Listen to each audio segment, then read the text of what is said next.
Good evening and welcome to OPC Season 2. We're into Week 5. I'm Kevin AVRL Walker. Joined with me tonight is Matt Pixie Carroll. And it is nearing now the later half, or rather, of the second round robin. We're nearly done with the regular season.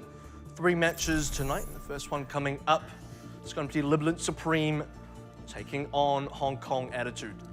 And yeah, later half of the later half is what we're starting to get to. So, of course, Libalent, Hong Kong Attitude. Look, Libalent, they are still in that same position as before. And with the tournament, you know, it's drawing to a close. Let's be honest, they don't have too many games left, this team. The second round robin is already well underway for these guys. They've yet to pick up a win. They still want to pick up a win tonight. Any victory from here on out is more just for themselves, for the skill that they could take into relegations and promotions, right?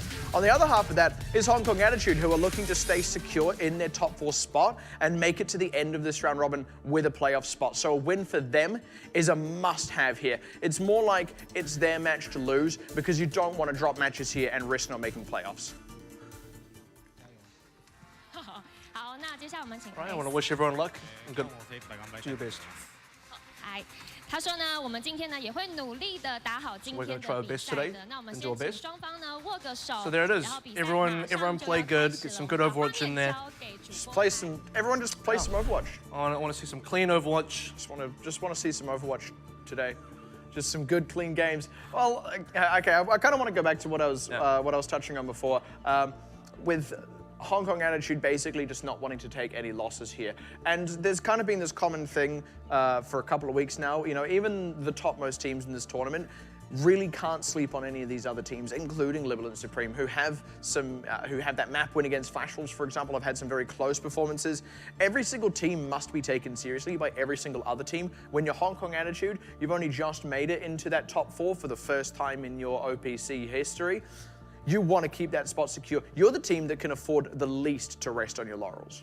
I think for Hong Kong Attitude as well, this is, you kind of said already, but a very important time for them because they are into 3rd. They need to maintain that 3rd place. The difficulty is if they drop into 4th, they have to then play the 1st place team in the playoffs when we get to the quarterfinals of the play. Rather, I think it's just directly into semifinals. Rather, the top 4 teams going on through. The number 4 team plays the number 1 team, and the number 2 team plays number 3. So for Hong Kong Attitude, staying at number 3, very important right now. And that's basically kind of reflected in the standings. Yeah. Libalent Supreme are coming into this match 0-10, right at the bottom of the table. Hong Kong Attitude, 3rd place, 6-4, only 1 win ahead of AHQ, who are also playing their match today. Yeah, exactly. And that's quite a valid thing, right? We've said this from the start, the seeding does actually matter when you get into that playoff stretch, right? So, look, between 2nd and 3rd, yeah, not going to matter too much, but the reality is both Hong Kong Attitude and Flash Wolves are very much still in striking distance from Blank and AHQ both. So either of those teams picking up losses against Blank and or AHQ, which by the way, Flash Wolves have already done. They have lost to AHQ in this round robin. And then also any team below that in the standings as well could absolutely have you plummeting down, not just fighting to get into 4th place, but also only being able to get 4th place and having to come up against Ardian in the semifinals, which you have to be honest, would not be your ideal situation. This is also, you know, we're 2 weeks into Libalent Supreme synergizing and gelling with their new teammate Ryan, who came in Week 4, right at the top of Week 4 as Hotada went back home to Japan. So now for Libalent Supreme, they had a little bit of teething issues into Week 4. Now coming into Week 5, you'd expect a little bit of, I guess, more coordination out of this team. You're expecting a little more out of this team. Yeah. It certainly isn't an easy task for them to take on Hong Kong Attitude now, but this is going to be a big test. It will be a big test, but this is also actually quite winnable for Libalent Supreme as well. Hong Kong Attitude, yeah, they've consistently been on the up for a number of months now, but I mean, at the end of the day, we've got to go back to the map win they have against Flash Wolves, don't we? And indeed, the map performances they've had against a lot of the teams in this tournament that have been a lot closer than the score would sometimes suggest. And that's why no team can really, you know, take it easy. No team can afford to lose any games, and every team needs to keep a vigilant eye on every other team they're playing, because that's the thing. It is actually very real that essentially Libalent Supreme could play spoiler to Hong Kong Attitude if Hong Kong Attitude aren't smart about this. And they are looking for their first match win. Like, don't be surprised here. Libalent Supreme, they're going to be going really hard for every single match that they have left remaining of Season 2. They've only got 2 more weeks of competition, including today, including this weekend. So this is where it needs to count for this team. Their hopes of making top 4 basically dashing out. They can't really make it into top 4 at all. Not going to go into playoffs. What they can do is go home with something on the scoreboard. Exactly, something. That's the key thing. At 0-10, yeah, 4 matches left. They can't make it. It's that simple, right? Given that now the bottommost team of those in the top 4 has 5 wins. You can't do it. You can maybe avoid relegations. That is still a potential goal for this team, so that must also still be considered. And a hot win streak, picking up all 4 wins and having the 2 teams above you, which right now are Matchy and Mega Thunder, both picking up all the next games as losses, would actually put you out of relegations. That's kind of your ideal situation for this team. It's unlikely, but you might as well still strive for that, and striving for that means winning every match between now and relegations. And that's why today's matchups are really important, because you do also have AHQ taking on Marchi. So if you're Libalent Supreme right now, you do hope that AHQ take the one out. Exactly. Of course, at the end of the evening, there is also Mega taking on Ardiant. So again, if you're Libalent Supreme, you're hoping Ardiant take that one out against Mega. That will then help, or rather alleviate, the kind of issue that Libalent Supreme are kind of in, where they are trying to avoid relegations right at the bottom of the table. And that's the thing. The expected result of both of those 2 series, if you're Libalent Supreme, you would expect Matchy and Mega Thunder both to lose those games just based on the record of the teams they're playing against. So as much as Libalent themselves, if you're looking at expected results, are not expected to win here, winning here would actually be exactly the right step they need, because it's actually quite reliable that after this day, you would have that extra win on the board. You would be that one step closer to getting out of relegations as a whole, right? So you look at the record there, like I said, only 4 matches left here for Libalent Supreme. The moment Mega Thunder win 2 matches, that's it. If you're Libalent, you can't make it out of relegations. Let's go meet the teams. I will start with Libalent Supreme. It's going to be Pepper on offense, Jasper on flex, Doriton on tank, Keisuke on support, Selene on support, and Ryan, the newcomer, on offense. And of course, coming up against them will be Hong Kong Attitude, largely unchanged, but with a few key pickups after Season 1. CQB on support, Ating their main tank. Randy on flex has moved off the bench. Mango Jai on support. Xiaolin on offense. And of course, their pickup for this season, Mui on offense. And I kind of want to touch on that pickup specifically in Mui. Actually came in, speaking of relegations, through the promotion relegation tournament. And he was on Talent Esports, who actually lost to Libalent in that tournament. Speaking of Libalent, though, they are the team that ended up making through, not Mui's old team, unfortunately. So it's good that we do see some of these players, despite not making it through that promotion relegation, still taking part in the tournament. But Libalent Supreme had a pretty tough run through the promotion relegation tournament as it was, coming out 3-2 against Detonator Korea in the finals. And now into the actual OPC season itself, it's been fairly rocky. Some good moments in there. We've seen some good moments out of Jasper. Look at Isaiah, he's been a fantastic player. You've looked at guys like Pepper, that's been quite flexible. Now he's fitting into Hotade's role. And newcomer Ryan as well has done a pretty decent job on the Tracer, despite being quite fresh to the team. Yeah, and it's now been a whole week of not just gameplay with this new player, but now also scrims and practices. So we can only expect Ryan to get better from here. But of course, on the other side of the fence, here is that player I was mentioning, Mui, who they brought into the DPS role. And honestly, this team is just looking so much stronger now. They were already looking good, arguably the most improved team, most improved, of course. The most improved team from Season 1, not just based on record, but just based on the teams that they beat that at the start of the tournament they were losing to. And then just getting these extra little changes in, bringing in Randy into the flex role, picking up Mui as your second DPS player. It just seems to have pushed them that next level up, and it is that level that they're currently sitting at in this tournament. This is that level that is looking to make playoffs and frankly would deserve it. And it feels like every member on Hong Kong Attitude has stepped up, and interestingly, Holiday Cow is going to be off the bench and into the match tonight, so this is quite interesting. Holiday Cow is originally Jin Cow from Season 1, was and is still the captain of the team. Now he's going to be playing, if I'm not mistaken, this is interesting because I was going to assume he was going to be on support, but CQB is also here as well, so who are we missing? So we're missing Xiaolin, so that will kind of say to me that Mango Jai tonight will be playing DPS in Xiaolin's place, and Holiday Cow would be then in the support in Mango Jai's place. That's the most logical kind of the change up, because Mango Jai does flex onto DPS, and we do know him as somewhat of a DPS player anyway, so he's the next guy that you would kind of put on. It's that or Randy's gone on DPS and Holiday Cow goes on to his original role of Flex. Well, there is also this kind of outside option because we did see Holiday Cow, or of course in Season 1, Jin Cow, sometimes picking up the D.Va for the team in certain situations. And we have seen a little bit of triple tank.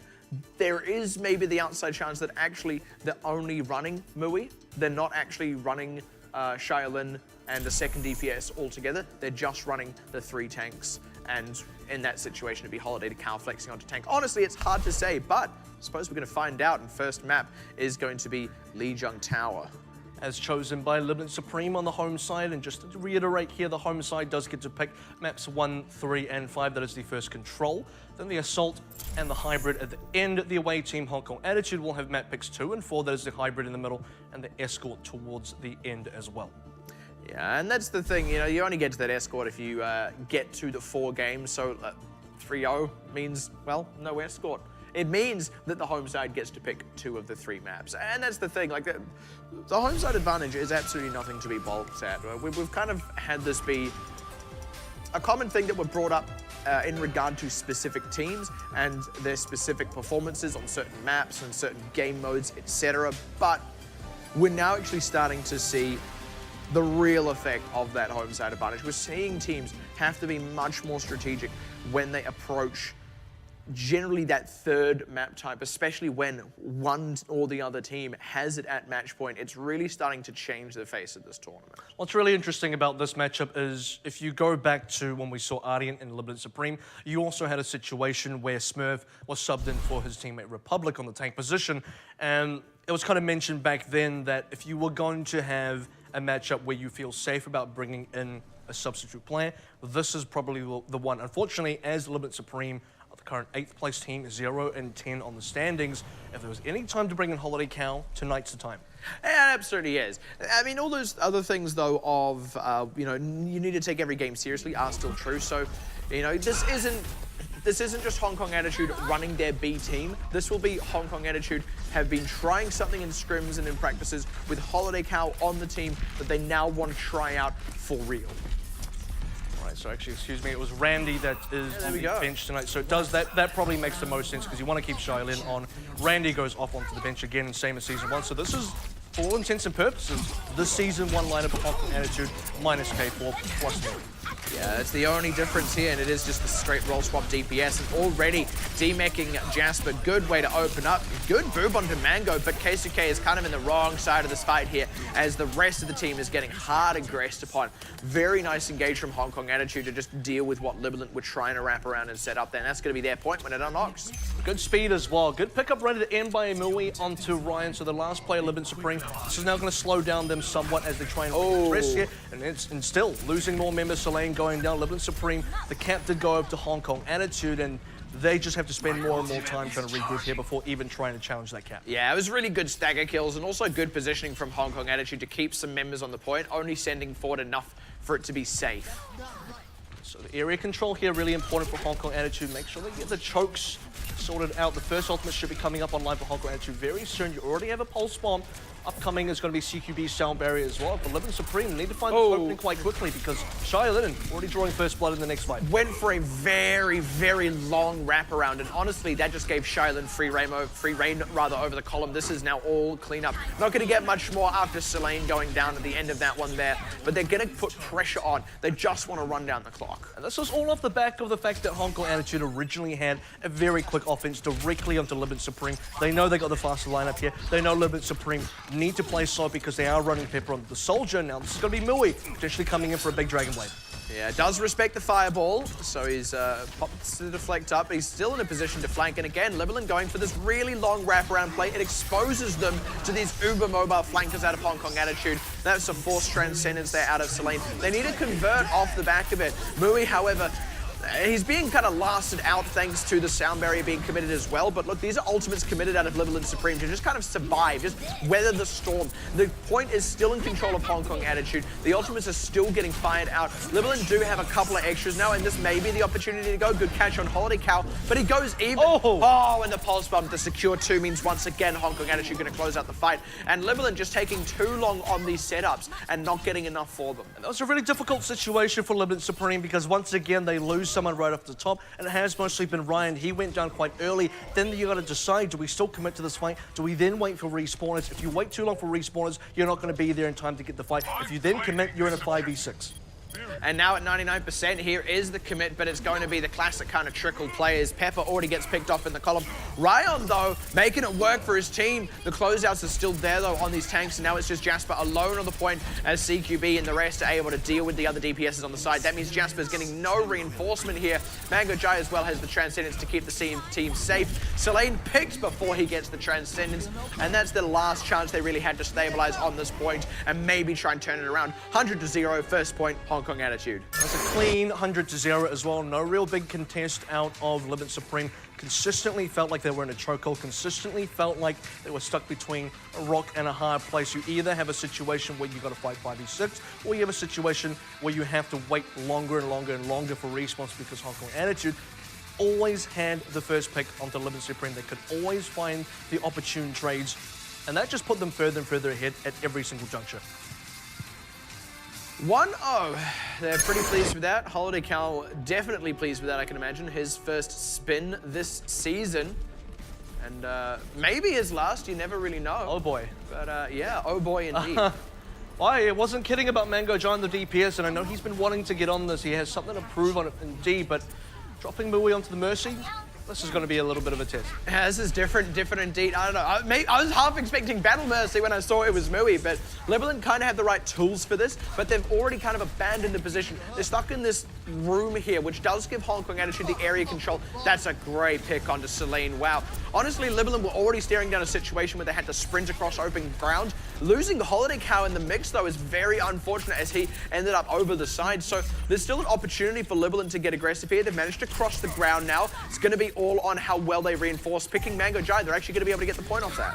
And so they should. They had really good patience there. Yes, they lost a member quite early, but as soon as they got out of the house, they were able to find the pickups, managed to get the suicide kill into Holiday Cow. Must have dropped off the side there, killing Mui quite quickly on the Mercy, then immediately going on to Mango Jai, who both of those players have now switched up their roles. Now it's serious time. You've already lost a camp. You gave Libalent Supreme a little bit of an early lead. You got to come back and get it.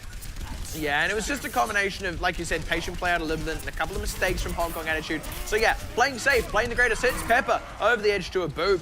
Ting does get traded in there, but this is already going the way of Hong Kong Attitude. Pulse Bomb doesn't quite connect, unfortunately, but they close out on the members regardless. Jasper now the last standing tank. Keisuke just short of the sound barrier. He will at least have that up for the recontest in the next fight, but this is now staggered kills with Ryan and Jasper going down late, and the cap goes to Hong Kong Attitude.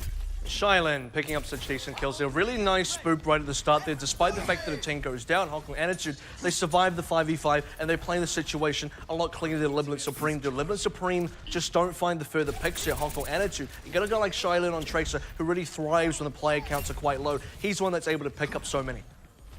Now they're just kind of wanting to keep the point on lockdown. They got the defensive ultimates coming up, which is good. They can match Libalent, and wow, what a pick from Mui.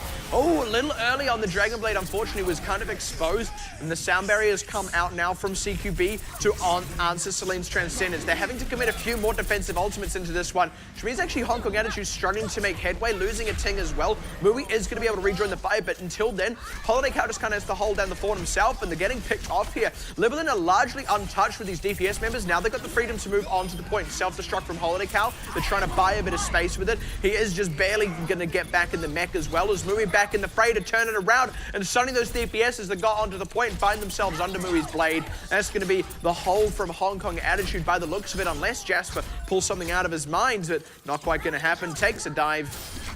That's a hold. That's a little bit unfortunate for Libalent Supreme because they had such a great start. Yes, they lost Ryan, but getting the kill onto Mui mid-Dragon Blade, that should have been what really swung it for Libalent Supreme. What they didn't realize was because they killed Mui so quickly, he still kept his Dragon Blade. He came back, and that really made the difference because otherwise it was a really, rather even fight, slightly in the favor of Libalent Supreme. Pepper was doing a lot of work there, but now it's just going to have to be another 10 for the team.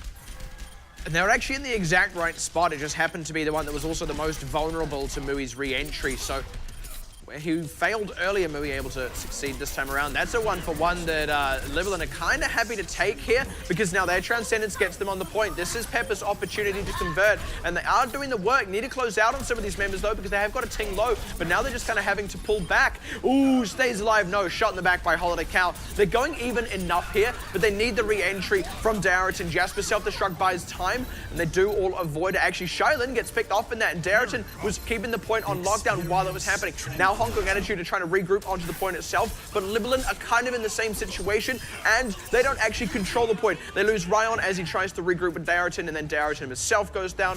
That is 2-0 to Hong Kong Attitude. The other thing there to really consider for Libalent Supreme is they kept the fight off the cap for the majority of it. You see them running into the white room a lot. Pepper was definitely one of those members chasing up kills away from the cap. That was well played by Hong Kong Attitude when you consider taking pressure off the cap itself is really important, especially as you head into the overtime. Then you start splitting that offense from Libalent Supreme in a really good way. So half the team is trying to contest the point, the other half is chasing kills off the point, and suddenly Libalent Supreme are uncoordinated.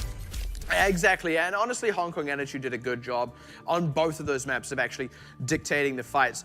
The reality is, Libalent were the ones making the proactive move. They were deciding, okay, we want to try and set up for a fight here. This is the path we want to take. This is how we want to set up. And it was a good read at all times by Hong Kong Attitude to keep shutting that down. Libalent probably should have changed tack partway through that and kind of failed to, but it was still down to Hong Kong Attitude to shut down what they were doing consistently, and their ability to do that was reflected in the score. It does feel interesting as well. The one fight win that Libalent Supreme did manage to get was that opening one with Mui on the Mercy, Mango Jai onto the Fire. It was a little bit strange from Hong Kong Attitude. They got an opening pick, but you know, it was clear they didn't have the ability to continue that. It was clear that for Hong Kong Attitude, this isn't what they normally do. It's not the fact they don't normally run Pharmacy, but they don't have those specific players on those specific heroes. And Libalent Supreme punished them for that. But after they changed back, Mui went onto the Genji, Mango Jai back onto the Zenyatta, suddenly it was back to old Hong Kong Attitude, and they were back in control very quickly. And they also took their time to get that recontest fight as well. You actually saw it got up to about 43-44% for Libalent Supreme, which is pretty good off what was just the opening skirmish. So the fact that it got up that far means Hong Kong Attitude took their time after the swap, played it patient, and also still engaged at the right time before too many ultimates were up on the side of Libalent Supreme. So again, credit to Hong Kong Attitude for reading the situation. Too early, they wouldn't have had enough charge on their own side of things to get ults off. Too late, Libalent would have been able to outpace them in terms of ultimates available. It also seemed like, we talk about pace as well, that's an important word to use here because for Libalent Supreme, it did seem like they were consistently playing to Hong Kong Attitude's pacing. The tempo of the match was dictated only by Hong Kong Attitude, and for Libalent Supreme, consistently stuck in base. You look at Night Market, they couldn't really get out of their choke. They couldn't really get out into the open space, back onto the cap, and really assist that cap persona. Let's take a look at the replay here. Might get a really good example, and this is the kind of area control the Hong Kong Attitude exude. Mind you, Ryan going down quite early here. Now the choice has to be made. Zelane pops the Transcendence. If not popping the Transcendence, they would have had to fall back, but they were already in a position where that was going to be impossible, so they have to make this work. Keisuke then follows up with the sound barrier as well. This is when Hong Kong Attitude know the fight is on. Notice that no one really dies here, but meanwhile, despite the fact that there are no kills, this all works in Hong Kong Attitude's favor because they are still checking up progress on the camp. And there was a really smart thing done just in general. You look at how the zoning comes out, right? That, honestly, the Pulse Bomb secured it, but it was already going Hong Kong Attitude's way before that. In fact, it was right on the cusp of being a situation where Libalent were going to have to break ranks and just try and book it towards the point, which would have left them scattered and would have meant the backliners could get picked off, given that they can't quite follow up the tanks. And there were some really clever moments in there from Hong Kong Attitude. Again, the move from Libalent Supreme is what allowed Shylin to get the opening pick on Ryan, and he did the same thing in the fight before, but on, I believe, Pepper. And then the moment Transcendence came out, the moment Celine and his team committed to the fight, Holiday Cow went straight in with his defense matrix up so that Pepper couldn't tactical visor, because that was their biggest tool to convert kills off the back of that Transcendence. Yeah. And then with that out of the picture, honestly, they could just kind of wait out the defensive ultimates and just sit there basically looking at Pepper going, you're going to tactical visor, you can't do it now, there's a sound barrier, can't do it now, there's a Transcendence. And at the end of it all, they still had more. The other problem is, despite the defensive ultimates that Hong Kong Attitude had, their bigger issue is that area control. Yes, you have a tactical visor, you can wait out both of the sound barrier and the Transcendence, but because of where Pepper was actually standing, note that Libalent Supreme never actually made it out of the choke. No good silence. They were confined in there, they were constricted. Again, this is the chokehold that we're talking about from Hong Kong Attitude, never allowed them to actually come up to the open space. That's where Pepper really would have shined. You can actually see from the Libalent Supreme team as well, they kind of were undecided how they wanted to play that Transcendence. They kind of half looked like they were trying to fall back in there instead of really pressuring. And if you decide to commit, you need to really commit. That means your ultimates are going to be used. Keisuke responded with the sound barrier as well immediately after Transcendence ended. That's when, during the middle of both your support ultimates, you need to be deciding to move out as a squad. No reason at that stage you should still be stuck in spawn. You need to be in the open space here. You have 2 defensive ultimates up. You're not going to lose any players. This is where you got to take ground. Exactly, and a lot of what it was kind of an over-respect, I think, was still being given to Shylin and his positioning on that flank. Let's take a look, though, now at the successful fight for Libalent Supreme, which was that opening fight. So, I mean, it was a combination, like I said, of some good moves by Libalent and some unfortunate occurrences out of Hong Kong Attitude. This is my favorite part of Lee Jung Tower, actually. So, Holiday Cow ending up off the side was what swung it. He was already low in the mech, though, so he was probably going to go down. If you've got the Farah, you're looking to control that open ground, and you're looking to punish the enemy team when they have to step out into it to take the point. They got the opening pick to do that as well, but they didn't actually take control of that space. They were too busy getting in and around the buildings looking for kills rather than exerting pressure and saying, you can get that point, but you've got to go through us to get it. And it is in that space that your team with the Farah can get the points yourself. And the good part of what Libalent Supreme did there was their team was actually consolidated despite losing someone to Mango Giant. Whereas if you look at Hong Kong Attitude, they try and surround that hut, that house in the middle of the cap, or rather the middle of the map. They spread their team far thinner than Libalent Supreme do. That allows then Libalent Supreme to find those counter trades that they did find. Make sure that Holiday Cow suicides off the side of the map. Get another player, get Mui off the Mercy. Then convert onto Mango Jai on the Farah straight after as well. So it only takes a couple of kills for Libalent Supreme to really take control of that when you consider how widely spread Hong Kong Attitude were. Exactly, and part of the widespreadness as well is exactly what allowed Mui to die there.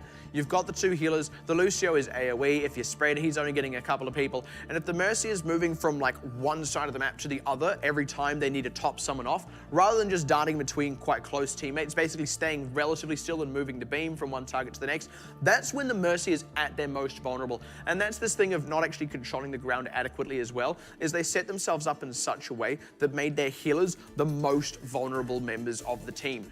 And when you're running the Mercy specifically, that's an absolute death knell, because honestly, the Farah without the Mercy is super vulnerable to all that hit scan that Libalent Supreme have. On the whole, it just looked like Hong Kong Attitude were not as comfortable and not as polished on that as they are with their other team comps. And it's clear, right? And again, it has to go back to potentially not the team comp, because we have seen Hong Kong Attitude play Pharmacy before, but it's the other way around. That's when you're going to get Mui on the Farah instead. That's where Mango Jai plays the Mercy, but they wanted to swap things up. They wanted to, I guess, try things out, maybe have a bit of a laugh, but, you know, Libalent Supreme at the end of that fight at least had the last laugh. That's one way to put it.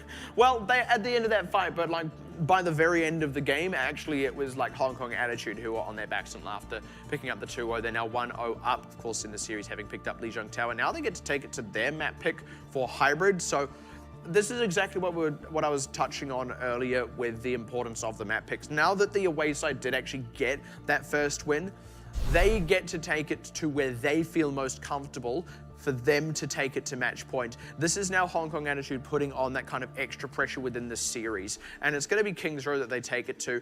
Happy to give it to the neutral ground. I find this interesting. I feel like they could have actually afforded to take it to a different map here, something that they may be a little bit more specialized on. Also, you have to consider that this is the map where Libalent beat Flash Wolves, so it's not like brave and bold and stupid. It is still just a relatively sound neutral territory pick, but it's interesting nonetheless. It's actually a rather comfortable map for Hong Kong Attitude, all things considered. When you do remember the fact, I think for some teams, though, you know, you could also argue for Hong Kong Attitude, why not go to Hollywood, because that's probably their most comfortable. Yeah. But actually, for a Kings Row map pick, they have a very good McCree player in Mui. He's already shown his capability on that. We've also seen Randy at least pull up the Zaya. It's not impossible. Then Jin Kao then pulls that out. We've seen Jin Kao on many of the different flex positions, or rather the flex heroes from season 1. So that possibility is also there. So for this Hong Kong Attitude team, they had a really solid Kings Row, whereas for Libalent Supreme, they did beat Flash Wolves that one time. That's where their only map win comes from. But the other times that we have seen them play Kings Row, where we expected, I guess, a better result from them on Kings Row, given the fact they beat Flash Wolves, they haven't really delivered. Yeah, and the reality is their performances haven't been bad. They've still got, you know, they've still got fight wins. They've gone roughly even with their opponents in those games. But what's happened very consistently is it's been their opposing team that has got it over the line. It's been the opposing team that's won the crucial fight, that's managed to hold up the defense or break through Libalent's defense when it was really going to count. And that's the thing. The match against Flash Wolves was the one time Libalent really performed when it counted. And that's why I also say that there's been relatively close records, because they've actually constantly have put themselves and their opponents in the situation where one team has to execute and deliver if they want to close it out, and either team could kind of take it. But the fact that it's consistently not Libalent Supreme that's delivering when it counts is also worth consideration. The ability is there, the execution isn't. And to refresh everyone's memories as well, that was back when Hong Kong, well rather not Hong Kong Attitude, but Flash Wolves were experimenting with their Doomfist. They weren't too sure exactly how to run it back then. They were still trying to figure stuff out, and you could actually see in the final moments of that Kings Row game, they went back to the Soldier Tracer. By then, they were heading into the overtime. They couldn't get it over the line in Streets phase on B cap, and that's when Libalent Supreme found the opening. They pushed it through. They won Kings Row. But after that, look, you have to go back and consider Flash Wolves are actually a very good Doomfist team now. One of the few teams one of the few teams still running. In the current patch, not the Junkertown patch, the previous one with the Doomfist Rocket Punch nerf, that are still comfortably running it. So you would even consider that if Flash Wolves and Libalent Supreme replay Kings Row today, that would be a Flash Wolf win. So for Libalent Supreme, you do have to go back to, yes, they got that one map, but since then, it's still been a lot of zeros, and they need to be replicating some of that success. Yeah. And actually, like you've sort of mentioned already, win when it counts. Exactly. I mean, that's the thing, right? It happened also relatively early-ish in the tournament, and also in terms of Flash Wolves, it happened during the time where Flash Wolves were still kind of finding their feet, not just in terms of Doomfist, but in a lot of areas. And yeah, absolutely, if they were to come up against each other again, you would expect a Flash Wolves win right now. The other thing that is to be considered is in that time, they've also played a lot of teams who are not Flash Wolves, that they also weren't able to get it over the line against. So there's, you know, you go back to that thing of consistently executing when it counts. And the reality is we do see them execute sometimes when it counts, but the consistency is king in this tournament where every team has the potential to win games. It's always going to come down to whichever team actually gets it over the line at the time. And that's got to be the key word, right? You've already said it, consistency, because we have seen some good moments out of Libalent Supreme. It's not like they don't have good members. They have Ryan, who's come up with a decent number of kills, but then you just see on Lijiang Tower against Hong Kong Attitude, Ryan consistently being picked up. You have situations where Pepper looks great and then situations where he doesn't. So it has been very 50-50. You just hope right now for Libalent Supreme, their coin lands on heads. You kind of, yeah, it's one way to put it. This is going to be the Junkrat on the defense here for Hong Kong Attitude. Nothing too unsurprising. And also Holiday Cow, happy that he finally gets a chance to play Zarya again. Back in Season 1, he didn't get too many opportunities to perform on it, but he is phenomenal on it, and let's see how he plays it. Area control, once again, going to be important for Hong Kong Attitude.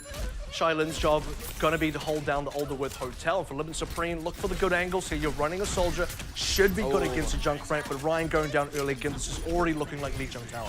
That is a really good catch as well. Just rotating around to deal with Libalent Supreme's movement, and then actually a Ting in that wasn't moving with the rest of the team. He was moving a little bit further forward so that he could catch those members of Libalent. So it's just going to be fallback time for a few of the members at least, and that's kind of the difficulty because a couple members died, a couple members respawning. The rest of the team are still among the top end of around the sort of, I want to say Big Ben, even though it's not Big Ben, the clock tower. Generic London clock tower. Generic London clock tower, because they're still in this fight. The Libalent Supreme attack has been completely split up. Yeah, and this is what I'm talking about with Holiday Cow in this area. They do lose a couple of members in that, but actually expose themselves as they get aggressive. They don't have a fallback plan. Sorry, Hong Kong Attitude are in the way of their fallback. That is a match transcendence to the Nano Boost, but the Nano Boost is still going to be able to do damage to these other members, and now all they've been able to do is kind of retreat a little bit, regroup. Now they can get onto the point with those last couple of kills, but that was really, really protracted for the side of Libalent Supreme. Hong Kong Attitude also still have the opportunity to recontest. The good thing for Libalent Supreme is they found their win condition there. When you look at Hong Kong Attitude's lineup, no one can really contest Pepper. Look at his positioning right now. Yes, I think the Riptide might be looking for him. If you're not looking for Pepper with this, you might just be making a mistake because he's the one really doing the damage to your team right now. They got Darrison low, but they're not going to be able to get a finish on him. Selene starting to top him off already. It's the only member who can contest Pepper, and that is not the ideal way to do it. And not optimally either, right? Very, very much not optimally. So Jasper going to be happy to take that trap. Had to actually respect Holiday Cow's beam a little bit more, I think. Maybe wasn't expecting that, but he does get out with his life.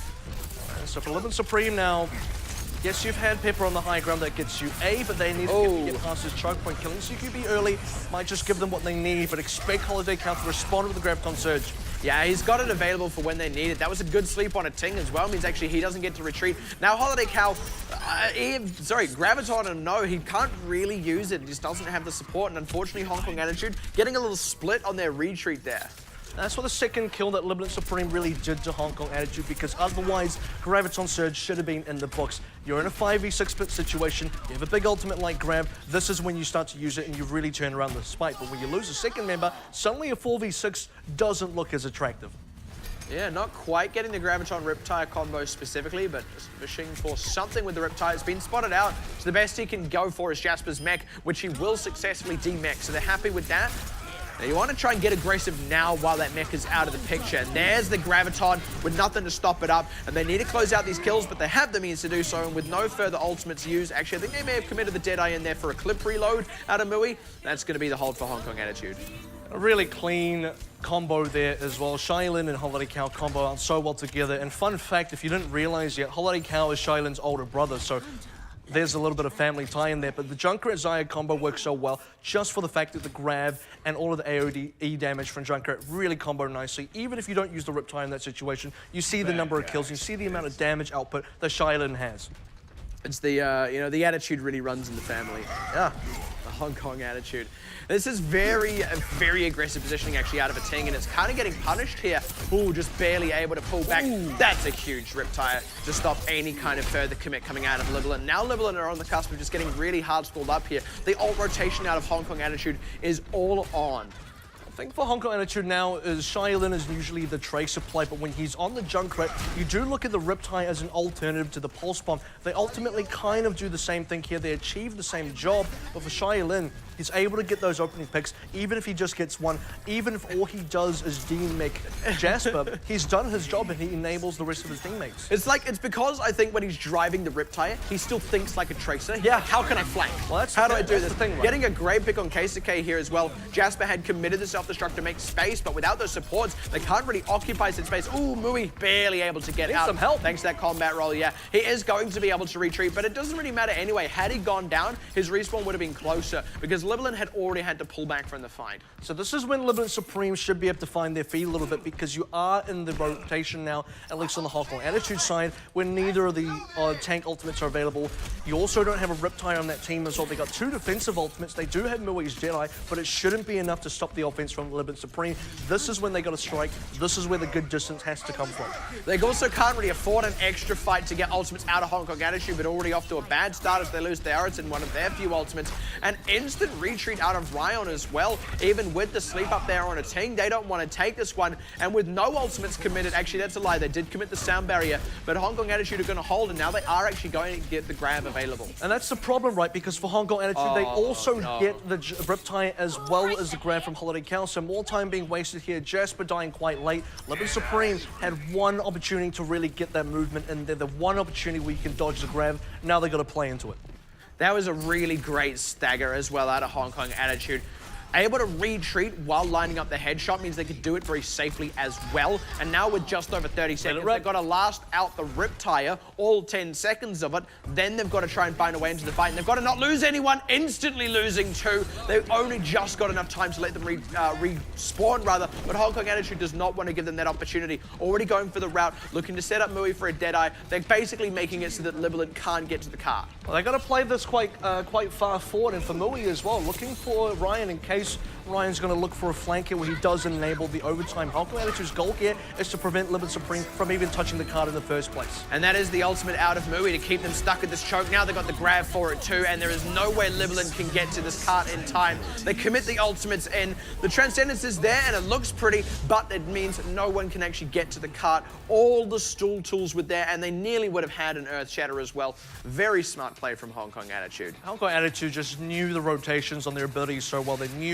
exactly which ultimates to commit and when. They knew exactly how many they needed to actually get the kills to swing the fight in their favor every single time. And it didn't feel like Libalent Supreme had a good read on that. You had a situation once again where there was a gap in the ultimate rotation.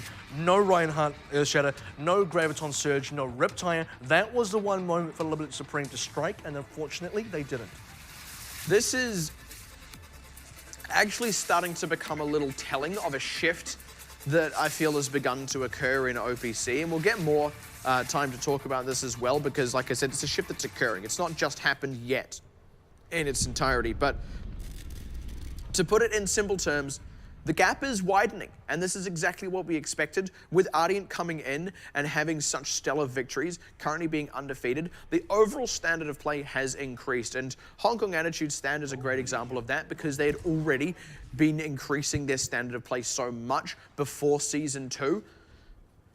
Now we're in this situation where it does feel like there is a growing gulf between the top 4 teams in this tournament, potentially including the 5th place team, and then these bottom 2. And yes, that does include Matchy, which is unfortunate to say of them, but what it ultimately means is, look, at the start of Season 2, a lot of these teams were very close. Really, anyone could have beaten anyone. But now we're actually starting to get a stronger stratification, and that means it's on Libalent to step up. And despite the fact that the last time these two teams met, it was a 3-0, that felt like a closer 3-0. Now, this match isn't over yet, but for Hong Kong Attitude, I mean, without wanting to sound a little bit crude here, it does seem somewhat that they're laughing their way to victory here. All smiles on that team, everyone's enjoying themselves, and they're doing it with relative ease. For Libalent Supreme, you're still just waiting to see more. Well, and the thing that has to be appreciated as well is that is the lowest cart distance Libalent have ever got on this map, and that includes against Ardiant. Like I said, there is this gulf starting to appear. Scar are nearly catching Ryan there, but they're overextended. Good close out on CQB, and they do actually catch out these members who are a bit too far forward. They're kind of losing that extra damage output with Mui on this Hanzo. Would not be surprised to see him swap here as he dies. Still though, despite the fact that you do think that Libalent Supreme are winning this fight, and they are winning this fight, they're losing a lot of their own members, and that's got to be the surprising fact here, because Hong Kong Attitude is in a very similar situation. They're killing Libalent Supreme, but they're not getting traded back. And the reality is, with that closer respawn for Hong Kong Attitude and the high charge of Holiday Cow, they can keep pressure on in that fight quite safely, at least safely enough. Libalent can come in for a recontest, and they're doing so well with the pick on Holiday Cow, but losing Jasper's mech in the mix is not the ideal way for that to go. They need to get a few more closeouts here, and again, those respawns are closer for Hong Kong Attitude, so Libalent need to do more than just trade even. They're struggling to actually close out Mui and Shailin here. Actually, the biggest problem for Hong Kong Attitude is that they can't kill Pippa. Outside of Shailin getting a really good dive from his Genji, or outside of Mui getting a nice headshot from any of these arrows, they don't have the opportunity or the ability to jump on top of Pippa. A team's not going to do the job. Holiday Cow's not going to do it. You're not playing D.Va and you're not playing Winston. That means the only one that can reliably get onto Pippa is Shailin.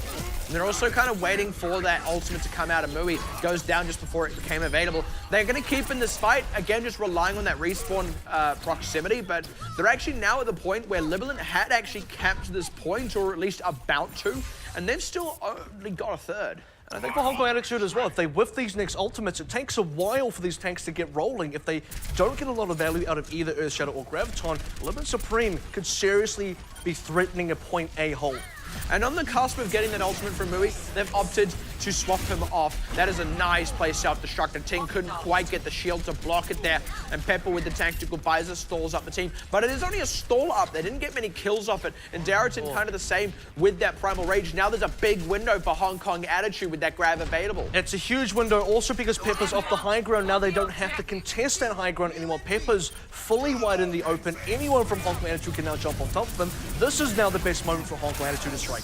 Huge charge as well already out of Holiday Cow with Shylin opening up on the back line. They're just trying to keep them separated. They didn't even need to commit the grab in the end. Just the threat of it forced those ultimates out of Libalent and split them apart so that they didn't all get caught in it. Hong Kong Attitude just kind of mind-gaming their way to victory there. Libalent Supreme, I think it's all got to be on them for that kind of defense because they had everything they needed to get that point A hold. They had Pepper in the best position possible. He jumps off to get a little bit greedy on the tactical visor, wanted to get the extra damage and then no time to reset himself up on the preferable high ground. You had a situation for Hong Kong Attitude where, again, only Shylin can actually contest him.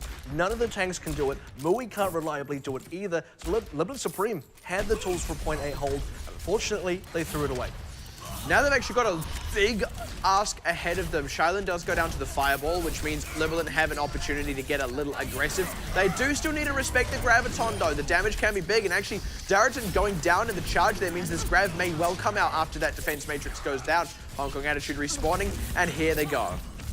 For the grab opportunity here, especially with Jasper's mech down, there's no better time to do it than now. There's the commit. The bookstore. Yeah, and with that sound barrier out, it's gonna do barely anything to protect the members of Libalent. Ryan cut off from his own team and couldn't get out of it. The rest of the members couldn't protect him. They were separated out by the wall. It was really beautiful placement out of Holiday Cow. Cart underway, and this is now the last chance for Libalent to defend. Yeah, will be the last chance indeed, and they don't have a lot of utility here. They have to wait for Celine's ultimate if possible. The Transcendence will make a big difference. A Ting's actually setting up on the side. He doesn't have an Earth Shatter, but look for him to potentially farm that one up. But for Hong Kong Attitude, got a lot of tools to get it across the line.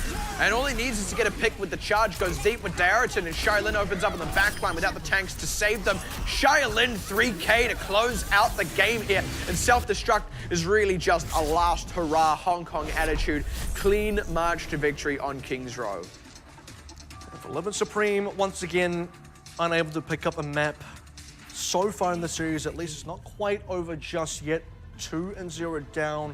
One more map opportunity. Let's take a look at this replay. I was hoping it was going to be one of the Riptide kills because the interesting thing about Shylin's Riptide, and this was already mentioned, it does feel like a pulse bomb, but more interestingly, it feels more consistent than pulse bomb because Shylin's missed a number of pulse bombs. He hasn't really missed a Riptide.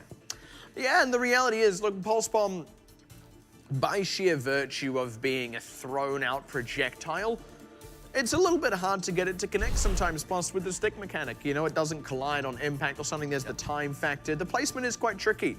And Shylin, even so, is able to get it off fairly consistently, rather. So not at all surprising to see him get so many of those Riptides. And like I said, like when he's driving them, he's thinking like a Tracer. He's thinking, how can I flank? How can I exploit the movement they're making and do it undetected as well? Really clever play. And off the back of that, plus their strong offense, where he got like a 3K out of his Dragon Blade, Hong Kong Attitude 2-0 ahead. And like I said, able to take it to match point on their own map pick.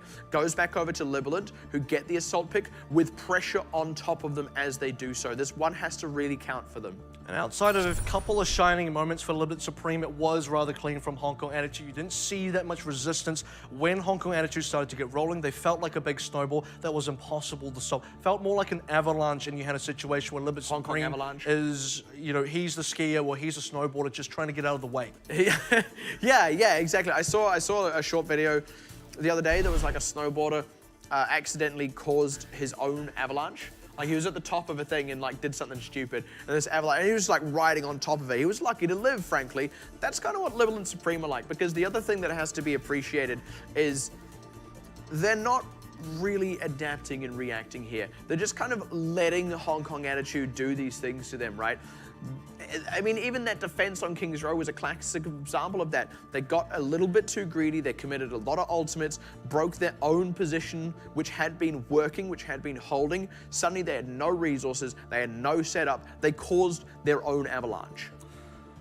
Yeah, I guess in a way they absolutely did, and that's, you know, for Hong Kong Attitude, they struggled for the first 2 minutes, and this is when you start to look at Libalent Supreme and think, maybe they can do this. They have the opportunity to do this. They have the tools to get it done. Again, they have the positioning, and for Hong Kong Attitude, struggling to really find an opening there.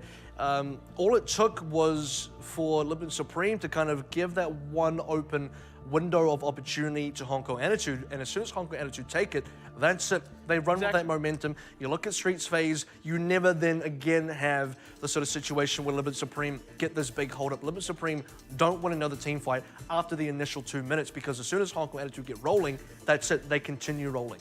And a big proponent of that as well, because I really want to highlight this here. Holiday Cow, fresh off the bench on the Zarya, both offense and defense on Kings Row. The grav placements were always phenomenal. The follow-up was always good. I never saw a grav that was too late or too early or used to poor effect. Every single one was impactful. That is like optimization of your Zarya ult there. There were a couple of times where unfortunately they couldn't commit it, where maybe they would have wanted to, but then the discipline to hold that has to be respected as well. For this guy's first game of Season 2, having been on the bench this whole time, he would have still been practicing with the team, would have still been scrimming with the team, but this has been a really great performance out of Holiday Cow in this area. And I think that what people have to remember here is, in fact, that Holiday Cow, he's the captain, but also a very experienced member of this team. He's been playing Overwatch for a very long time now. He's been a part of some of the original teams that guys like Zonda were on. Let's take a look at the replay now, sort of get a feel for an understanding of exactly how this match broke down. And this was actually on their defense. So this is where they started to get a little bit too aggressive, that we see Pepper on the low ground. You see Dariton, he gets the Primal Rage up in a moment here and ends up committing it. Doesn't actually really need to do so to save his life. And they just end up lacking in ultimates, unfortunately. And that was kind of the beginning of the end for them. Once they abandoned that position that, frankly, Hong Kong Attitude had consistently failed to break, suddenly they were far too brittle.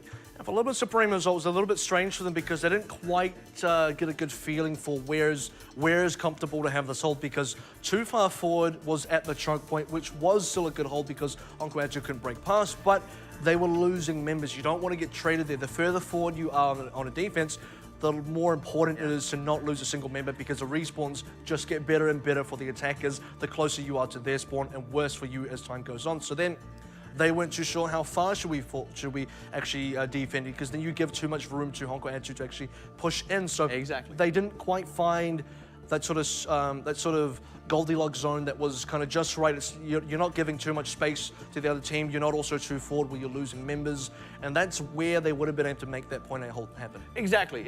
Just by the way, man, I've always loved the term Goldilocks zone, and I think the thing I love the most is that they use it to describe like the habitability zone for planets, like massive celestial bodies millions of light years away, and the term we use to describe the potential for the miracle of life itself to occur is the narcissistic main character of a fairy tale, Goldilocks zone. I mean, that's a beautiful thing, really. Like, what if it turns out we make first contact and we mention Goldilocks zone and the aliens are like, we've got that exact same story in our culture as well, and we call her Goldilocks. That is so uncanny. What a coincidence. Like, what if actually Goldilocks is just this universal constant? Everyone understands what it means. I think that's a beautiful term. It's not even our story, right? It's the story told to us by the aliens that uplifted our entire civilization. Exactly. So that's what makes the Brothers Grimm were actually from Mars. The Brothers Grimm are aliens. Yeah. It's a little known fact actually about the Brothers Grimm. I mean, that's like, how else do you think they named someone Rumpelstiltskin? That's clearly not a human person name, right? We're gonna get into space and like Rumpelstiltskin is gonna be like the John Smith of the universe. Most people are actually called that. Well, I mean, it does feel like, you know, moving back into Overwatch a little bit, the fantasy of what this entire thing is now, for Libalent Supreme at least, a little beginning to crumble, because that needed to be their probably best map. We have to go back to Kings Row. We have to go back to the fact that they are only one map in terms of scoreline. They've only ever won one map in OPC Season 2. That was on Kings Row. And we've had a string of different Kings Row now for Libalent Supreme where they haven't won. And unfortunately, this just adds to that tally. And the thing is, look, Hong Kong Attitude are a great team on Assault, which is where they will be going next. Another replay now from Kings Row. And this is later on in the attack. You can actually see how little time Hong Kong Attitude have left, but this is the result of that position break that happened earlier. You see the ultimates that are available for K2K and Celine. That's all they've got to work with. So what they do is they threaten the grab. Shylin is busy on the back line. That keeps Pepper and Celine away from the fight. The front line is sort of going a little further forward than they maybe would like to because they don't want a grab to come out in the middle, draw the team together. Suddenly they've got no ultimates to work with, so they actually end up overextending. At no point did Holiday Cow need to use the grab, but the threat of the grab split apart Libalent Supreme. And like I said, they kind of out-mind game them a little. And you don't actually want to be split up too much, and that's kind of the, again, which poison do you want to pick? Do you want to be stuck too close together and get fully grabbed? Yeah. Or do you then spread your team too thin, which is exactly what happened, and then you have a situation where Celine uses the Transcendence, but oops, your 5 members, or even less because people are dying now, are actually just way too far apart. You're not going to cover all the ground there. People are going down too quickly. You need to keep Pepper alive. Also, you need to keep everyone else alive, and suddenly everyone goes down anyway. But that is going to be a 2-0 so far in the series. Like you've already mentioned, Assault comes up next. Libalent Supreme's final opportunity to get it done. It will be their map pick at least. That all happens after this break.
Thank you for sticking through that break with us as we're about to head now into map number 3 of the series between Libalent Supreme and Hong Kong Attitude, currently 2-0 in favor of Hong Kong Attitude.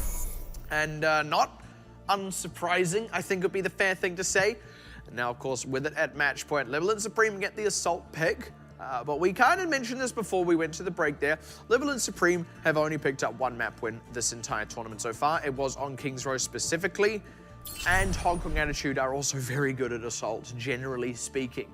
I wouldn't really say that there is any map they're bad on for assault. It's just not a factor here, right? And I wouldn't say that there's any particular map that Libalent Supreme are especially good on for assault. It doesn't mean that they're especially bad, but it's not like they've, it's not like they've got a pocket pick here. It's not like they've got something they can pull out.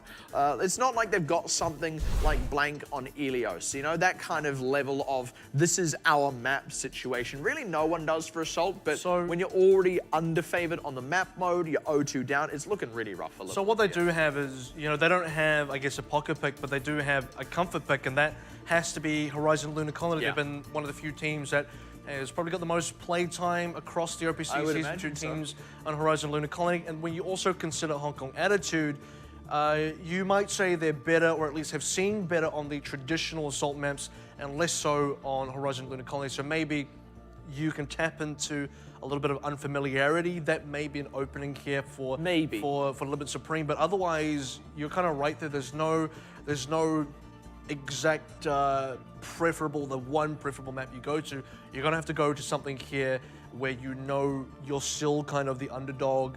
You are the underdog of the whole series, and you have to be able to pull out a win when it really counts now. And this is when it has to really count, because it's the final map. Yeah, and you said maybe, and that's the thing. It's a maybe, and really it feels like a big maybe, right? Because, yeah, sure, all of those things are true. Look, avoid Volskaya, avoid Temple of Anubis. Like, Hong Kong Attitude are even better at that than they are on most assault maps, but they're still a solid assault team as it is.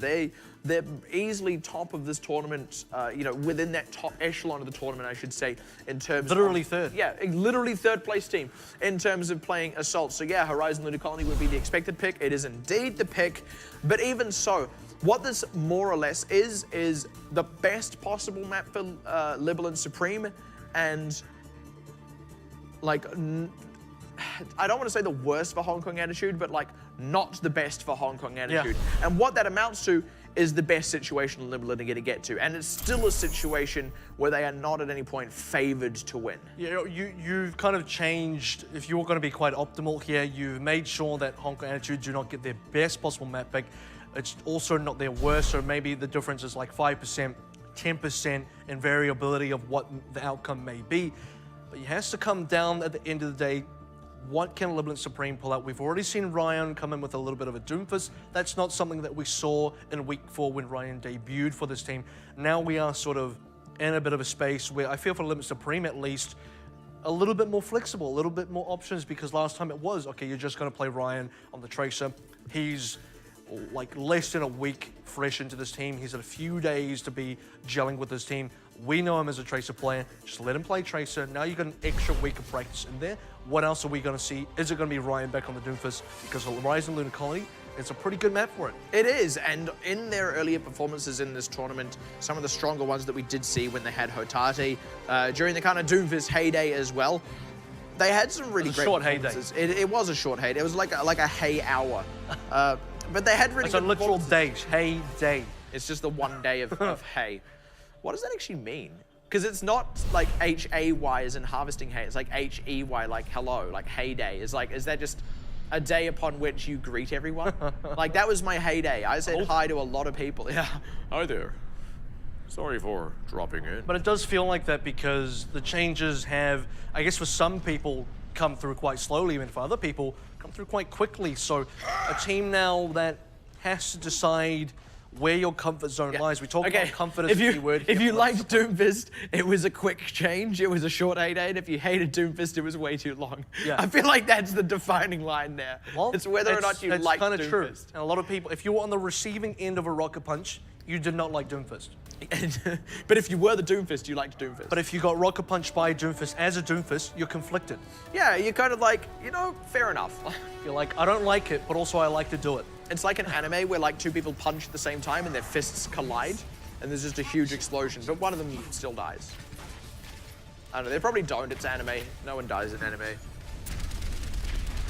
Well, anime's not real, fellas. Yeah, anime's not real. Anime is a myth. Overwatch is real. Overwatch is the realest thing you've ever seen, and in fact, it's so real it happens on the moon. This is going to be already a really great setup from Hong Kong Attitude. Back to the Ryan Zyres also. This is a team that is feeling quite comfortable. And by the way, Xiaolin and Mui, they've been interchanging between the Tracer and Genji quite a lot. We've seen Mui on Genji on Lee Jung Tao. We saw Xiaolin playing Tracer back there. Now it's the opposite. What is remaining consistent are the tanks. And speaking of tanks, Libalent going to try and, you know, bust this bunker with Darrison leading the charge, but as he leads the charge, those behind getting picked off by Xiaolin. Unfortunately, they do get the one response kill as Ryan does take out his counterpart, but that is a hold from Hong Kong Attitude and plenty of time for Mui to rejoin. It was a good sort of timing on the kills as well. This is an interesting concept, but you actually don't necessarily always want to kill the other team too quickly, especially if you know you're ahead, especially if you know you're favored, because you want to bleed out the timer longer, you want to stagger the kills, you want to make them regroup longer, and you just want to bleed more time off the clock. So for Hong Kong Attitude, 1 minute 15 gone before Libalent Supreme even come back for the next attack. Pretty successful. And sometimes you just want to make them suffer. You just want to show off. Oh, that's a great closeout from Mui. They do lose Mango Giant, so there is a window here. But nice pulse bomb from Mui means maybe not so much of a window. And without either of those two healers there. Oh wow. Nice deflect. Catch that one. That's a deflect air rocket. I've been waiting for those for so long. Yeah, now that we've actually started seeing Farah again, it's like, that's like the big treat, isn't it? It's like, you know what, you can get that rocket back. And I'll tell you what, Pepper did catch that one with his face even. He's just going straight back to the respawn room on that one. Now, 2 minutes nearly gone for this team, and Hong Kong Attitude still looking super comfortable. Yeah, just super clean as well. I mean, the target prioritization has been great. They've been able to get these key picks, and now, again, the aggression going to come out Xiaolin. He's looking for some lane. Yeah, a little bit of a whiff, unfortunately. Wasn't able to get the momentum underway, but gets Ryan for his trouble, so they're pleased enough with that. Selene still shy of the res, and they would be raising into a very stacked up Hong Kong Attitude. This is now Libalent Supreme taking things a little bit slower. It does give Ryan a bit of time to catch up to his team, but they're also not making a lot of ground here. Note that they don't have a third cap. Note that they haven't really even touched the cap whatsoever. Getting CQB, now Ultimate's coming online. Selene needs to live though because he's got a res. Yeah, well, they may not even need it, actually. That's a great rocket barrage onto Holiday Counter Ting, and they know that they just kind of had to take that on the chin. Mui was too low to affect that fight and had been pressured out. Then Xiaolin got low and they were just lacking the healers. So that was good picks from Libalent Supreme, actually, to open that one up. Opening with CQB ended up being exactly what they needed. You did want to see Hong Kong Attitude be a little bit more proactive there as well, because they had the Graviton Surge. When you have a grab, you want to be in a situation where you're consistently looking for the grab. It just never really appeared that Hong Kong Attitude had the right angles, had the right approach, had the right engage. By the time you want to go, it's too late. You lost too many members to Pepper's rocket barrage. And CQB was, as well, maybe a little bit too far forward. So Hong Kong Attitude, they may just need to rein it in a little bit here, play it a little bit more patiently, keep respecting Libalent Supreme. Don't sleep on this team. Hong Kong Attitude are pretty stacked up now, though. So for Libalent Supreme, yes, they managed to get A, not in the greatest amount of time possible, only an extra 30 seconds right now above what the I guess the base B time is, which is 4 minutes. They got to be able to get this next push going because Hong Kong Attitude, they're going to hit the big 6. That's double sound barrier out. Jasper going to be able to pop out the self-destruct, but they lose the members as that's being channeled. He doesn't even get back in his mech, unfortunately for himself. They lose Holiday Cow rather in the mix, but 2 ultimates for the whole Hong Kong Attitude. Happy to take that, given that they forced the same number out of Libalent. Yep, definitely happy to take that one. A quick fight though, 30 seconds. It didn't really take long for Libalent Supreme now. You're in the sort of later half of this attack onto B, so the possibility of Hong Kong Attitude making a full holdout, we've already seen them do it on the other maps so far. Now you just got to look at the ultimate rotation. With only 2 used in the previous fight, this is where you want to start rotating the Graviton Surge, chuck a pulse bomb in there, then you got another fight win. That's what they're really after, and there's going to be the instant nanoblade. Oh, nice flashbang, but they're still going to lose Selene for it, and Pepper as well. Couldn't quite land the headshot off the flashbang. They pick Holiday Cow though, which takes the grab off the table. Probably can't follow up on it, unfortunately, but in another fight, that wouldn't be a bad opening pick. I think that Libalent Supreme have been consistently doing well is taking the Graviton Surge off the table on A. That was killing everyone, including Holiday Cow, before it could really be used. Now, again, onto B, they managed to take him down quite early, but they just couldn't get around Shylin. It was a good flash to start with. If they had a little bit of extra follow-up, they might have killed Shylin. That then would have given them a really big opening because Holiday Count went down next. That could have been a big fight for Libalent Supreme, but unfortunately not. They haven't actually lost too much time here. They lost about a third of their total time on B, and they've now got the ultimates in their favor, so they need to leverage that. Mui hunting for a pulse bomb though, and this grab is still a factor, so they need to convert off the ultimates they have. Yeah, it's the Transcendence out. Oh, the grab goes wide. No one caught in it. Actually, Darrington getting to the very back end, but they don't convert the kills off their Transcendence. Unfortunately, Pepper needs to get a big Deadeye. That is the Deadeye that they were after, getting the 2 supports, and even as they are lacking in Selene, they're looking like they're going to be able to top up these members. Selene as well, going on to the soldiers so they can help affect the point, and Darrington staying alive means they can top them off. Now they've got Sound Barrier, and that was a very smooth cap from Libalent once they got set up. It's a big letdown from Hong Kong Attitude, though, because we've already gone to the stage where the expectation for this team is rather high. You're third place in the standings. You've had a breeze on through Libalent Supreme on both Lijiang Tower and King's Row, but suddenly we get to Horizon Lunar Colony.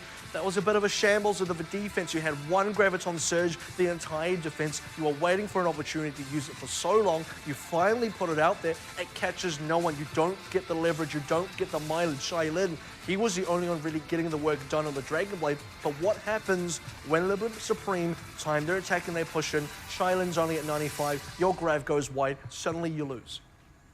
And the other thing that has to be mentioned there is Hong Kong Attitude, for the part of the fight where they had ultimates to commit, the few that they had available, where they were actually still largely alive, they weren't actually fighting on the point. And that ended up being what cost them, right? Because look, if they'd been on the point and they all got wiped, they would have actually had time to get a full lot of respawns in. But by the time they got fully wiped, because they hadn't been on the point for a chunk of it, the cap went through in the time where everyone was respawning. And once again, Pepper is the big issue here for Hong Kong Attitude, because you see King's Row, where were Libalent Supreme quite effective? They were effective when Pepper was unchallenged. They were effective when Pepper was in a position where he could lay down infinite damage onto the Hong Kong Attitude side, and they could do nothing back to camp. Once again, he's on the McCree, he's on the high ground. You have a Deadeye scenario where Diva's not on the other side. You have a Holiday Cow who's been on Xayah for way too long. Possibly you want to play Xayah the whole time. That's fine. You will have one grab opportunity, kind of whiffs. You got no Matrix to stop the Deadeye, and suddenly picks up 2 kills on Pepper's side, and that's what really secures it for Libalent Supreme. They just got the job done, and Pepper once again is a critical factor. Now on their offense, look, 222 in the time bank, that is definitely beatable in itself from Hong Kong Attitude, but they do actually need to beat it, right? Again, if we talk about execution, there were actually places in their defense where their execution was a little lacking, and it was at the moment specifically that Libalent Supreme made the caps happen. So they need to just tidy up their play a little bit here, and they should still be able to pick this one up in good time. Oh, well, hello.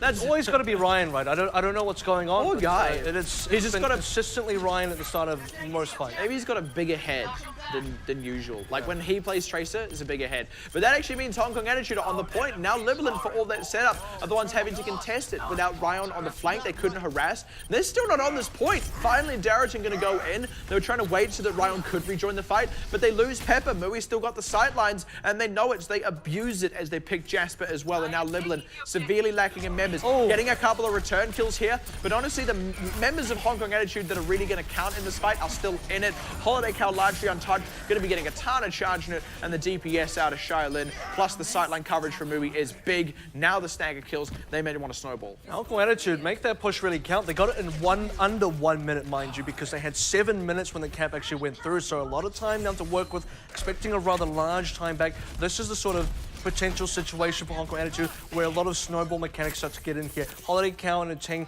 are sort of midway through to the ultimate, so the supports are a lot closer. Shylin's already sitting onto Deadeye for Libalent Supreme. They need to find an opening. You got to find it quick. Selene with the Transcendence could be what they need to save themselves. Yeah, it's going to have to be, but already the aggression. Oh, Ryan again, poor guy. Mui is a little forced out, but he's still got the sightlines, catches Pepper, and now they're setting up. Are we going to get the full-on Beyblade? Because he's got the nano boost. There it goes out, waiting out the defense matrix, and totally converts off it. Now well set up for the point, with Mui still covering sightlines, and these healers well alive. Libalent, these members can contest the point, but they don't have tanks to back it up. They're going to have to get on it soon. Where are they? Just barely stepping it on it, but the Earth Shatter bumps them straight back off, and Libalent Supreme waiting a little bit too long for those respawns ended up costing them. I said Hong Kong Attitude could do it with more time in the time bank. Oh, well, they did.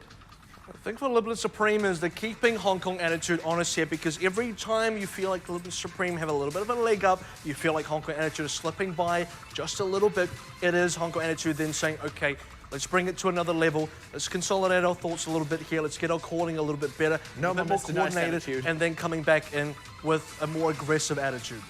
Yeah, that's what it is. It's no more Mr. Nice attitude. They stop. It's like less Hong, more Kong.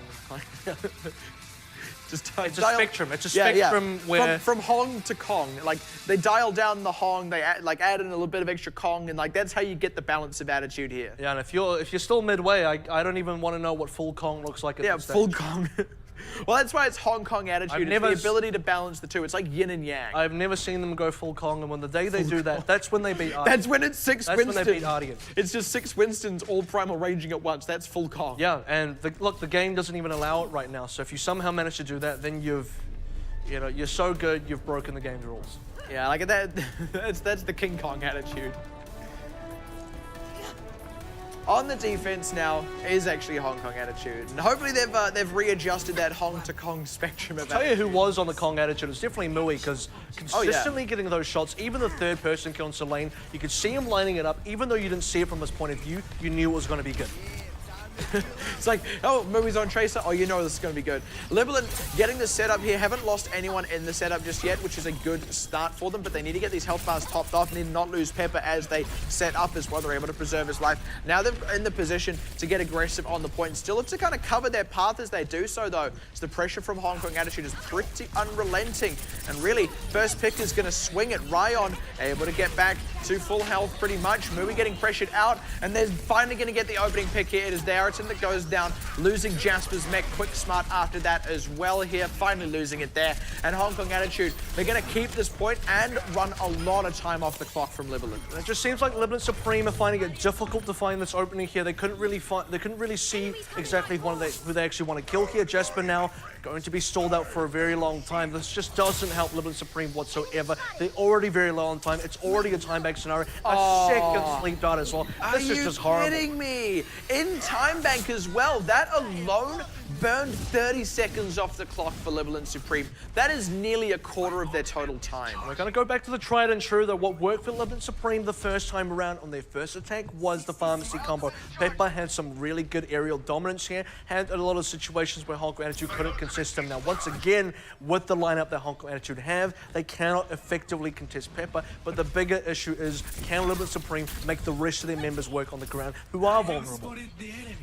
And they've not got much time. They also went for a very slow setup play first time around, so they need to go a lot faster. And they're on to what paid off for them, but they don't have the opportunity to charge up ults, because last time it was also the rocket barrage that helped them secure this point. They need to go off now. Shylin going to try to cut off the column, and that is a great bubble to stop up the self-destructors. Mui picks Pepper, and they've got no res just yet. Jasper demegged and Dareton pressured out. Ryan, at least he's not the first to go down this time, and Jasper is going to lose his life. Selene didn't even get a chance to fully charge up the res, as 10 seconds remaining, as the last members of Libalent still haven't actually been sent back to the spawn room, let alone regrouped, let alone attacked, and now they're all out of time, fresh out of ultimates, and they're all stuck in the grab, not going to even touch point A in time bank. Really nice forward grab as well. Just in the final moments, it didn't seem like Hong Kong attitude overstayed their welcome. You had a situation where Shiden wanted to dive deeper, try and pick up the kill onto Kangski. Doesn't manage to get it, then tries to go into Dark, and Pepper respawns quickly enough to punish Shylin, and suddenly you feel like maybe for Libalent Supreme, they can pick up the remainder of the kills here, because CQB's on Half-Life, Ting's a little bit too forward. The Holiday Cow, he did what he couldn't do on the original defense. He got the one grab that really counted, and this one might even just make up for the last one. It's like a redemption grab. Redemption surge. So you're completely right, actually. And actually, that's a similar thing to what they did on King's Row. They utilized those sorts of ultimates. They used the grab as a stall tool. They would have had the Earth Shatter as well. And actually, it was the Earth Shatter that did it on their own offense on point B. They're using these tank ultimates really smartly. They're honestly just to the absolute fullest potential. We kind of expect this out of these guys. I mean, they already do it well enough with the Diva specifically, but they don't just use them for damage. They don't just use them to catch all these members and get some kind of combo and get a team wipe. They're also using them to stall. They're using them to separate the team. They're using them to force the enemy team's hand in terms of positioning. And with that leg up, Hong Kong Attitude are closing out these fights in spectacular fashion. What's interesting about the Libalent Supreme side is that they knew Pharmacy was what worked for them the first time, but they started with a Tracer and a Soldier, and they didn't go for the Pharmacy right off the bat. Now they went to Pharmacy later on anyway, so maybe they should have just started with that. Hong Kong Attitude, 6 minutes and 2 seconds they started with. They're just going to take this one smoothly. Yep, triple tank and a May, because why not? All they need to get here is a third, and I actually really like this team comp. The pick potential out of it is phenomenal. If anyone gets too close, they get frozen by May. Libalent need to get on this point quickly. That's the dive in. They need to be careful that Darrison doesn't get too isolated. He's able to pull back just a little bit. They're kind of having to juggle aggro between these two tanks right now, because Hong Kong Attitude, ooh, Mui just shy of being able to go into that Ice Cube, and that's going to be some good closeouts there for Libalent. Losing Jasper off the back end of it, but they've picked up the members of Hong Kong Attitude, so they are going to be able to hold on to this point for now. Actually, they have a chance to stagger a lot of the kills here. Even Shailin just getting picked right off the back here. Mind you, this is the new Hog where you're not going to get one shot, and Pepper's probably quite glad that he's facing up against the new Hog. For Hong Kong Attitude, this is going to be a quick swap up now. Mui back onto the Widowmaker. Shailin back onto the Genji as well. Again, do what worked for you the first time around. Mui was such a big factor. Expect them to hit a lot of shots again. They've got some good ultimates available now, Hong Kong Attitude. That's one of the key saving graces here. They've got the Transcendence, they've got a Pulse Bomb that can pick off some members. They just need to survive. They just need to run down the clock, and that's going to mean getting a couple of picks each time. They're going to have to run down the clock many a time because they have to win, I would say, at this point, 4 to 5 team fights to really beat Hong Kong Attitude. It's a very difficult task to do, and with only 1/3 required to be captured. Here comes that Transcendence you were talking about. A good converted kill as well. They have to deny Mui's sightlines. He does actually pick Pepper in the middle of that, but Libalent have been able to shut down these tanks this time around, and because Mui is on that Widowmaker, he's not actually on the point himself, so nicely handled from Libalent. This is going to be the difficult task now for Libalent Supreme because you are coming into a situation, Infrasight already being used. This is going to give both the tanks of Ting and Holiday Cow an opportunity to find the correct angles to get either the Earth Shatter or the Graviton Surge, and especially as Jasper gets DMA'd, Graviton Surge suddenly becomes a lot scarier. Yeah, that's a really big pick actually at 99% to the grab, plus the Earth Shatter. They've got everything they need to combo it up. They've even got a Dragon Blade for good measure. Libalent know it, so they have to go first, but they're now all in the grab. Pepper trying to get a good sideline at the back end, but he's blocked out. Unfortunately for himself, is Shailin able to close out these kills. The rest of the members bumped off the point. All they needed was a third, and having fully held, they had plenty of time to cap. Not unsurprising for Hong Kong Attitude, but ultimately a clean march to the victory. You got to really respect Libalent Supreme's victories where they did get them, and this is one of the opportunities where they did. Now look at the positioning from Pepper here, the Deadeye scenario where no one can contest him. He's on a high ground situation. A high noon situation. Again, a high ground, high noon, you might even want to be able to say. But that's the kind of thing about this player and why he was so effective against Hong Kong Attitude, because Hong Kong Attitude were just on the back foot during that scenario. And this is when Libalent Supreme have those shining moments. We talk about the fact that for Libalent Supreme, it does feel like a little bit of a coin flip sometimes. That time was a heads, but unfortunately, the rest of the series was mostly tails. And unfortunately as well, with that loss, Libalent Supreme are now in a situation where the best end result for them is going to be tying with Mega Thunder. And that's only if Mega Thunder lose all of their matches from here on out and Libalent Supreme win all their matches from here on out. The moment Mega Thunder win one match, Libalent are going to relegations. With that win as well, Hong Kong Attitude, on the other hand, are going to be able to hold on to that top 4 spot for the time being. Still got the tougher matches ahead of them, but they actually got the opportunity to go to those tougher matches to get the big swing kind of wins, because any losses before then would be disastrous because you end up losing the opportunity to really fight in that top 4. So that's going to be Hong Kong Attitude. Again, 3-0 just to recap the entire series. Started on Lijiang, then progressed to King's Row, finished off on Horizon Lunar Colony. It should be reflected in the standings as well. The Hong Kong Attitude, like you said, maintaining that player's position, but most importantly, maintaining 3rd place, which means they get to dodge Ardigant should Ardigant finish the regular season in 1st place. It'll be Hong Kong Attitude taking on the 2nd place finisher from the regular season instead. And by the way, if it ends up being Flash Wolves, that's going to be an interesting matchup because actually, for the rest of this weekend, Hong Kong Attitude take on Flash Wolves tomorrow. And that's the thing, it's like that kind of preview. Also, Hong Kong Attitude, the team still on their hit list from Season 1, the only team they failed to beat was Flash Wolves. They came close in the first round robin, but since then have improved in leaps and bounds. Flash Wolves themselves have made some improvement, tightened some screws, polished here and there, but it's a rematch Hong Kong Attitude are keen to have. So they get that rematch later this weekend, and they would love to take on Flash Wolves in the semifinals, not just because you dodge Guardian, but also for that kind of, it's not quite a grudge thing, but, you know, it's the hit list. It's proving we didn't just do it once, we can do it twice. They're going to need to be able to do it as well, because that may be the final time they have the opportunity against Flash Wolves, at least in the regular season. If you go down to Flash Wolves again, like you sort of mentioned, it's a preview of what we could see in the playoffs. If Flash Wolves maintain second place, if Hong Kong Attitude maintain third place, they will be facing off against each other in the semi-final. And if Hong Kong Attitude's already down 2 matches, doesn't look great for them. But let's take a look at the replay now, find out a little bit of what actually happened here.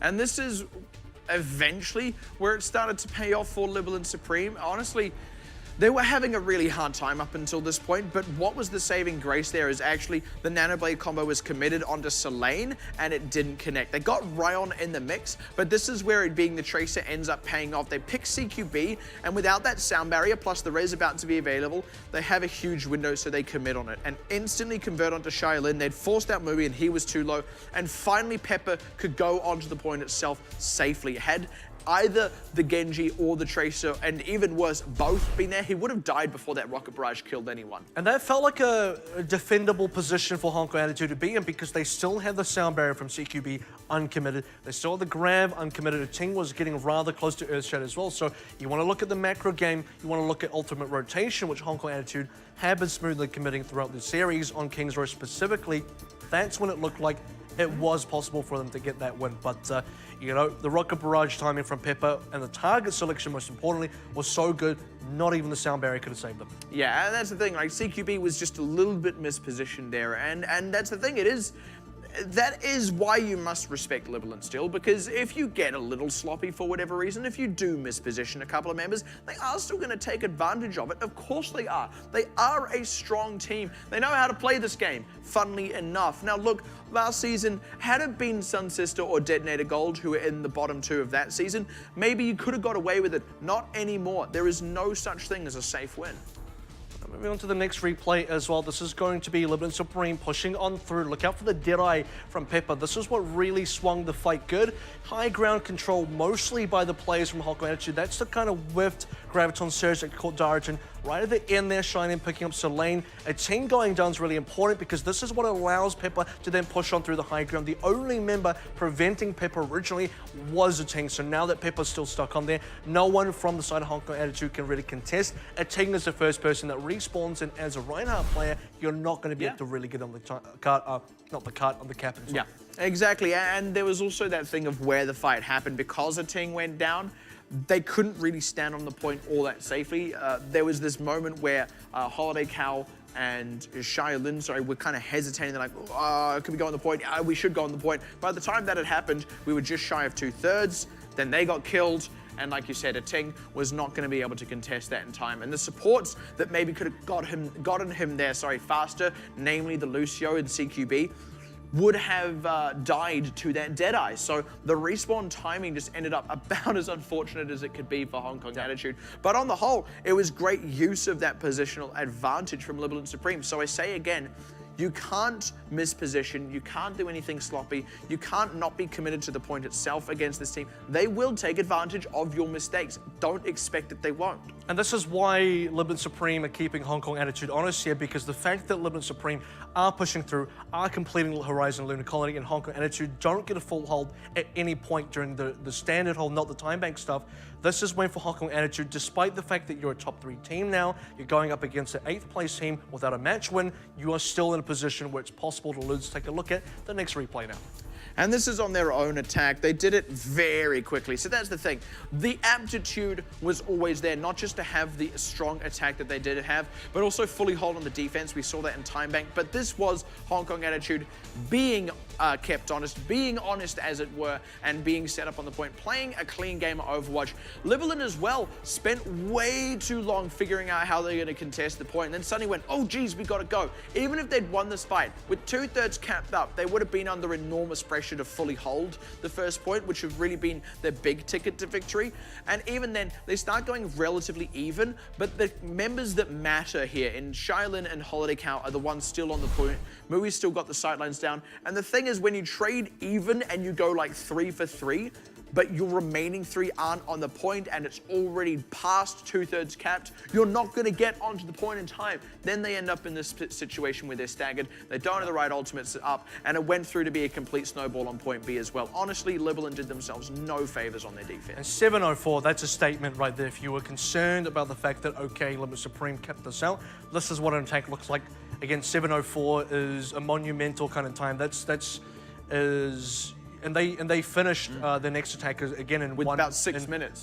In another minute, so 1 minute per cap, especially on the second cap with only 1 minute to cap the second, is not something that's very easy to do. It requires a lot of snowball to an effective snowball, good ultimate rotation. By the way, Libalent Supreme had ultimates come up as well. Selene had a Transcendence in that scenario, but nothing really worked for Libalent Supreme. It all fell extremely well. All the cards kind of felt just exactly how Hong Kong Attitude wanted.